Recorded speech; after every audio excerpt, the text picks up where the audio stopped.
ಎಲ್ಲರಿಗೂ ನಮಸ್ಕಾರ. KFETA Kannada YouTube ಚಾನಲ್ಗೆ ಮತ್ತೆ ನಿಮ್ಮೆಲ್ಲರೂ ಸ್ವಾಗತ. ನಮ್ಮ ಯೂಟ್ಯೂಬ್ ಚಾನಲಲ್ಲಿ ಬಹಳಷ್ಟು ಜನ ಬಹಳಷ್ಟು ವೀಡಿಯೋಸ್ಗಳನ್ನು ನೋಡ್ತಾ ಇದ್ದೀರಾ. ನಮ್ಮ ಈ ವಿಡಿಯೋಸ್ ನಿಮಗೆ ಇಷ್ಟ ಆಯಿತು ಅಂದರೆ ಲೈಕ್ ಮಾಡಿ, ನಿಮ್ಮ ಅನಿಸಿಕೆ ಅಭಿಪ್ರಾಯಗಳಿದ್ದರೆ ಕಮೆಂಟ್ಗಳ ಮೂಲಕ ತಿಳಿಸಿ. ತಪ್ಪದೆ ನಮ್ಮ ಯೂಟ್ಯೂಬ್ ಚಾನಲ್ ಅಂತ KFETA ಕನ್ನಡ ಯೂಟ್ಯೂಬ್ ಚಾನಲನ್ನು ನೀವು ಸಬ್ಸ್ಕ್ರೈಬ್ ಮಾಡಿ ಅಂತ ಹೇಳ್ತಾ ಇಂದಿನ ಸಂಚಿಕೆನ ಪ್ರಾರಂಭಿಸ್ತಾ ಇದ್ದೇನೆ. ಇಂದಿನ ಸಂಚಿಕೆಯಲ್ಲಿ ನಾನು ಮಾತಾಡುವಂಥ ವಿಚಾರ ಏನು ಅಂದರೆ ಈ IPO ಬಗ್ಗೆ ಮಾತಾಡೋಣ ಅಂತ ಮುಂದಾಗ್ತಾ ಇದ್ದೇನೆ. IPO ಅಂದರೆ ಏನು? ಸೊ IPO ಪ್ರಕ್ರಿಯೆ ಮೂಲಕ ಹೇಗೆ ಕಂಪನಿ ಹಣವನ್ನು ಗಳಿಸುತ್ತೆ, ಮತ್ತು IPO ಅಲ್ಲಿ ಯಾರ್ಯಾರೆಲ್ಲ ಪಾಲ್ಗೊಳ್ಬೋದು, ನೀವು ಸಹ IPOದಲ್ಲಿ ಹಣನ ಹೂಡಿಕೆ ಮಾಡ್ಬೋದಾ ಅಥವಾ ಬಂಡವಾಳನ ಹಾಕ್ಬೋದಾ, ಈ ರೀತಿಯಾದಂಥ ಬಹಳಷ್ಟು ಕ್ವಶನ್ಸ್ಗಳು ಪ್ರಶ್ನೆಗಳು ನಮ್ಮಲ್ಲಿರ್ಬೋದು. ಅದಕ್ಕೆ ಸಂಬಂಧಪಟ್ಟಂತೆ ಈ ಒಂದು ವಿಡಿಯೋ ಇರುತ್ತೆ ಅಂತ ನಾನು ಹೇಳಲಿಕ್ಕೆ ಇಷ್ಟಪಡ್ತಾ ಇದ್ದೀನಿ. IPO ಅಂತಂದರೆ ಏನು ಅಂದರೆ, IPO ಅಂದರೆ ಇನಿಷಿಯಲ್ ಪಬ್ಲಿಕ್ ಆಫರಿಂಗ್ ಅಂತ ಕರೀತಾರೆ. ಅಂದರೆ ನಿಮ್ಮ ಬಳಿ ನೀವು ಒಂದು ಕಂಪನಿಯ ಮಾಲೀಕರಾಗಿದ್ದು, ನಿಮ್ಮ ಬಳಿ ಹಣ ಇದೆ, ನೀವು ಒಂದು ಪ್ರತಿಷ್ಠಿತವಾದಂಥ ಒಂದು ಸ್ಥಾನಮಾನದಲ್ಲಿದ್ದೀರಾ, ಇನ್ನೂ ನೀವು ಬೆಳಿಬೇಕು ಅಂತ ಆಸೆ ಪಡ್ತಾ ಇದ್ದೀರಾ, ಕೇವಲ ಒಂದು ನಗರಕ್ಕೆ ಸೀಮಿತವಾದಂಥ ನಿಮ್ಮ ವ್ಯಾಪಾರನ ಬಹುರಾಜ್ಯಕ್ಕೆ ನೀವು ಅದನ್ನು ವಿಸ್ತರಣೆ ಮಾಡಬೇಕು ಅಂತಿದ್ದೀರಾ, ಅಥವಾ ವಿದೇಶಗಳಿಗೂ ಸಹ ನಿಮ್ಮ ಒಂದು ಫ್ರಾಂಚೈಸಿನ ಡೆವಲಪ್ ಮಾಡಬೇಕು, ಅದನ್ನು ವಿಸ್ತರಣೆ ಮಾಡಬೇಕು ಅಂತ ಇದ್ದೀರಾ, ನಿಮಗೆ ಬಂಡವಾಳದ ಒಂದು ಕೊರತೆ ಉದ್ಭವ ಆಗಿರ್ಬೋದು, ಅಥವಾ ಅದರ ಒಂದು ಪೂರೈಕೆ ಅಥವಾ ಅದರ ಒಂದು ಅವಶ್ಯಕತೆ ಇರಬಹುದು. ಆಗ ನೀವೇನಾಗಿರ್ತೀರಾ ಅಂದರೆ, ನೀವು ಆ ಕಂಪನಿಗೆ ಪ್ರಮೋಟರ್ ಆಗಿರ್ತೀರಾ ಅನ್ನುವಂಥ ವಿಚಾರ. ಸೊ ನಿಮ್ಮ ಒಂದು ಪ್ರಮೋಟರ್ ಅಂತ ಕರೆಯಲ್ಪಡುವಂತಹ ಈ ಪ್ರವರ್ತಕರಾಗಿರುವಂತಹ ನಿಮ್ಮ ಶೇರನ್ನು ಏನು ಮಾಡ್ತೀರಾ ಅಂದರೆ, ಇದನ್ನು ನೀವು ಹರಾಜಿಗೆ ಇಡುವಂಥ ಒಂದು ಪ್ರಕ್ರಿಯೆನ IPO ಅಂತ ಕರಿತೀವಿ. ಯಾರಿಗೆ ಹರಾಜು ಇಡ್ತೀರಾ ಅಂದರೆ, ಜನಸಾಮಾನ್ಯರಿಗೆ ಹರಾಜಿಗೆ ಇಡ್ತೀರಾ. ಜನಸಾಮಾನ್ಯರು ನಿಗದಿತ ಒಂದು ದರಕ್ಕೆ ಅವರು ಹಣವನ್ನು ಪಾವತಿ ಮಾಡಿ, ಒಂದು ಮುಂಗಡ ಹಣವನ್ನು ಪಾವತಿ ಮಾಡಿಬಿಟ್ಟು ಆ ಒಂದು ಹರಾಜು ಪ್ರಕ್ರಿಯೆಯಲ್ಲಿ ತೊಡಗಿಸ್ಕೊಳ್ತಾರೆ.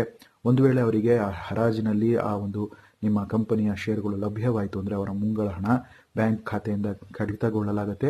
ಒಂದು ವೇಳೆ ಅವರಿಗೆ ಲಭ್ಯತೆ ಆಗಲಿಲ್ಲ ಅಂತಂದಾಗ ಆ ಮುಂಗಡ ಹಣವನ್ನು ಲಾಕಿನ್ ಮಾಡಿರುವಂಥ ಒಂದು ಹಣವನ್ನು ಬ್ಯಾಂಕ್ ಮತ್ತೆ ನಿಷ್ಕ್ರಿಯಗೊಳಿಸುತ್ತೆ. ಅದರ ಮೂಲಕ ಆ ಹಣವನ್ನು ಅವರು ದೈನಂದಿನ ತಮ್ಮ ಬಳಕೆಗೆ ಆ ಹಣವನ್ನು ಉಪಯೋಗಿಸ್ಕೊಬೋದು. ಇದು ಒಂದು IPOದ ಒಂದು ವಿಧಾನವಾಗಿದೆ. ಇದು ಆಗಿನ ಕಾಲಘಟ್ಟದಲ್ಲಿ ಪೇಪರಲ್ಲಿ ಅಂದರೆ ಅಪ್ಲಿಕೇಶನ್ ಫಾರ್ಮ್ ಅಂತ ತೊಗೊಂಡು ಅದನ್ನು ಹಾಕಿ ಮ್ಯಾನ್ಯುಯಲ್ ಆಗಿ ನಡೀತಾ ಇತ್ತು.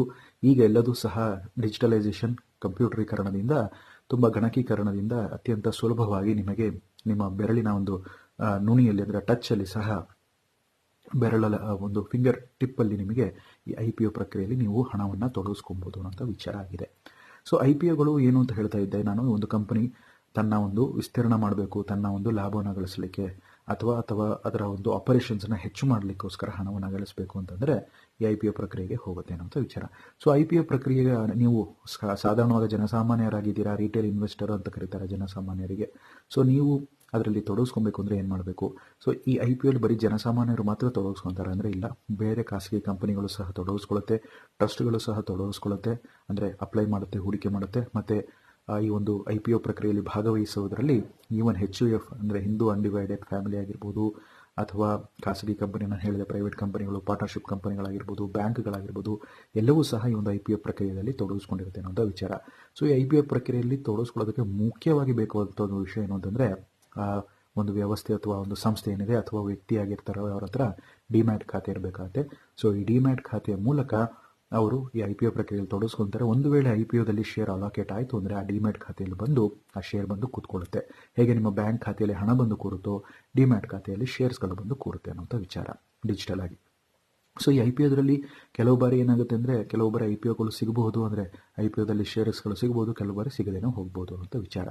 ಆಮೇಲೆ ಇದರಲ್ಲಿ ಪ್ರೀಮಿಯಂ ಪ್ರೈಸ್ ಅಂತ ಹೇಳ್ತಾರೆ. ಈ IPOದಲ್ಲಿ ನಿಗದಿಪಡಿಸಿದಂಥ ದರ ಏನಿದೆ ಅದರಲ್ಲೂ ಸಹ ವ್ಯತ್ಯಾಸಗಳಿರುತ್ತೆ. ಗ್ರೇ ಮಾರ್ಕೆಟ್ ಪ್ರೀಮಿಯಂ ಅಂತ ಕರೆಯಲ್ಪಡುವಂಥ GMP ಅಂತಿದೆ. ನಾನು ಈ ಹಿಂದೆ ಪ್ರೈವೇಟ್ ಎಕ್ವಿಟಿ ಬಗ್ಗೆ ಮಾತನಾಡ್ತಾ ಇದ್ದೆ. ಒಂದು ಕಂಪನಿ ಹಣವನ್ನು ಪಡಿಬೇಕು ಅಥವಾ ಅದಕ್ಕೆ ಬಂಡವಾಳದ ಕೊರತೆ ಇದೆ ಅಂದಾಗ ಈ ಒಂದು ಪ್ರೈವೇಟ್ ಎಕ್ವಿಟಿ ಆಗಿ ಕೂಡ ತನ್ನ ಒಂದು ಶೇರ್ಸ್ಗಳನ್ನು ಮಾರುತ್ತೆ ಕಂಪನಿಗಳು ಅಂತ ಹೇಳ್ತಾ ಇದ್ದೆ ಪ್ರೈವೇಟ್ ಮಾರ್ಕೆಟಲ್ಲಿ. ಸೊ ಈ ಗ್ರೇ ಮಾರ್ಕೆಟ್ ಅಂತಂದರೆ ಹೆಚ್ಚು ಕಮ್ಮಿ ಪ್ರೈವೇಟ್ ಮಾರ್ಕೆಟಲ್ಲಿ ಅದರ ಒಂದು ಮೌಲ್ಯ ಎಷ್ಟು ಅನ್ನೋದು ನಿಗದಿಪಡಿಸಲಾಗುತ್ತೆ. ಮೌಲ್ಯ ಎಷ್ಟು ಅಂತ ನಿಗದಿಪಡಿಸಿದ ಬಳಿಕ ಆ ಒಂದು ದರವನ್ನು ಏನಿದೆ, SEBI securities exchange board of India ಈ ಒಂದು ದರವನ್ನು ಆ ಒಂದು ಶೇರಿಗೆ ಎಷ್ಟು ದರ ಅಂತ ಹೇಳಿ ನಿಗದಿಪಡಿಸುತ್ತೆ. ಮತ್ತು ಲಾಟಿನ ಮೂಲಕ ಮಾತ್ರ ನೀವು IPOದಲ್ಲಿ ಭಾಗವಹಿಸ್ಬೋದಾಗುತ್ತೆ. ಒಂದು ಶೇರ್ ಅಂತ ನೀವು ತೊಗೊಳಕ್ಕಾಗೋದಿಲ್ಲ, ಒಂದು ಲಾಟ್ ಆಫ್ ಶೇರ್ ಅಂತ ತೊಗೊಬೇಕಾಗುತ್ತೆ. ಆ ಲಾಟಲ್ಲಿ 10 ಶೇರ್ ಇರ್ಬೋದು, 15 ಇರ್ಬೋದು, ಅಥವಾ 100 ಶೇರ್ ಕೂಡ ಇರ್ಬೋದು. ಇದರಲ್ಲಿ ಮಿನಿಮಮ್ ಅಂತ ಹೇಳಿ ಆ ಒಂದು ಲಾಟನ್ನು ತೊಗೊಬೋದು, ಮ್ಯಾಕ್ಸಿಮಮ್ ಎಷ್ಟು ಬೇಕಾದ್ರೂ ಲಾಟ್ಸನ್ನ ತೊಗೊಬೋದು. ಅದು ವ್ಯಕ್ತಿಯ ಸಾಮರ್ಥ್ಯಕ್ಕೆ ಅಥವಾ ಸಂಸ್ಥೆಯ ಸಾಮರ್ಥ್ಯಕ್ಕೆ ಒಳಪಟ್ಟಿರುತ್ತದೆ. ಬ್ಯಾಂಕ್ಗಳು ಸಹ IPO ಪ್ರಕ್ರಿಯೆಯಲ್ಲಿ ಪಾಲ್ಗೊಳ್ಳುತ್ತವೆ. ಅವು ಸಹ ದೊಡ್ಡ ಪ್ರಮಾಣದ ಲಾಟ್ಸ್ಗಳಲ್ಲಿ ಅಂದರೆ ಬಿಡ್ಡಿಂಗ್ ಮಾಡುತ್ತೆ, ಅಂದರೆ ಹರಾಜು ಪ್ರಕ್ರಿಯೆಯಲ್ಲಿ ಭಾಗಿಯಾಗುತ್ತೆ. ಹಾಗೆ ಇನ್ಶೂರೆನ್ಸ್ ಕಂಪನಿಗಳು ಸಹ ಈ IPO ಪ್ರಕ್ರಿಯೆಯಲ್ಲಿ ತೊಡಗಿಸ್ಕೊಳ್ಳುತ್ತೆ. ಮ್ಯೂಚುವಲ್ ಫಂಡ್, ಅಸೆಟ್ ಮ್ಯಾನೇಜ್ಮೆಂಟ್ ಕಂಪನಿಗಳು ಸಹ ಕೋಟಿಗಟ್ಟಲೆ ಹಣ ಅವರಲ್ಲಿ ಬರ್ತಾ ಇರುತ್ತೆ. ಈ SIPಗಳ ಮೂಲಕ ಅಥವಾ ಲಂಸಮ್ ಇನ್ವೆಸ್ಟ್ಮೆಂಟ್ಗಳ ಮೂಲಕ ಹಣ ಬರೋದ್ರಿಂದ ಅವರು ಸಹ ಈ ಒಂದು IPO ಪ್ರಕ್ರಿಯೆಯಲ್ಲಿ ತೊಡಗಿಸ್ಕೊಳ್ತಾರೆ. ಮ್ಯೂಚುವಲ್ ಫಂಡಿಗೆ ಇನ್ನೊಂದು ಪ್ರತ್ಯೇಕವಾದಂತಹ ಮ್ಯೂಚುವಲ್ ಫಂಡಿಗೆ ಸಂಬಂಧಪಟ್ಟಂಥ ಮಾಹಿತಿ ನಿಮ್ಮೊಂದಿಗೆ ಹಂಚ್ಕೊಳ್ತೀನಿ.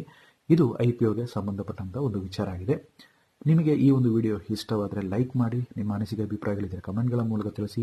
ತಪ್ಪದೆ ನಮ್ಮ ಯೂಟ್ಯೂಬ್ ಚಾನಲ್ ಆದಂತಹ KFETA ಕನ್ನಡ ಯೂಟ್ಯೂಬ್ ಚಾನಲ್ನ ಸಬ್ಸ್ಕ್ರೈಬ್ ಮಾಡಿ ಅಂತ ಹೇಳ್ತಾ ಮುಂದಿನ ವಿಡಿಯೋದಲ್ಲಿ ಭೇಟಿ ಮಾಡ್ತೀನಿ. ಧನ್ಯವಾದಗಳೊಂದಿಗೆ ನಿಮ್ಮ ಸಂದೇಶ.